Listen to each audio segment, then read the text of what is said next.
Qarı Yaşapay, келеһе конкурсантка микрофон бирөйлә куркыныз бит әле. Нишләп? Ул бәләкәй сагымда йырлайм дип, әллә күпме микрофон ватканмын ти. Хәдер батмас ул үскән бит инде. Ни дисәң дә 11 яшьлек егет булган бит инде хәдер. Шулай итеп, дуслар, каршы алыгыз.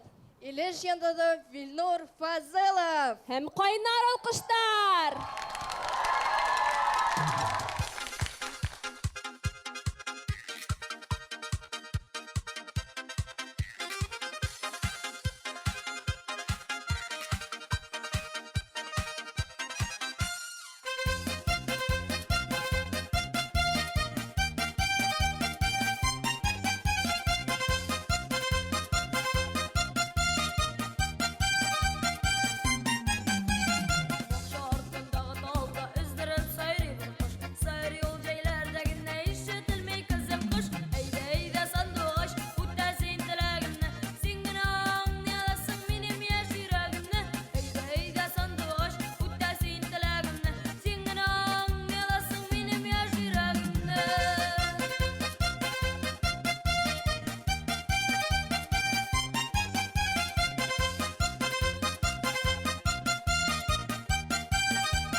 Sandığaçta sayramı, yüreğim senden başka başkalarını saylamay.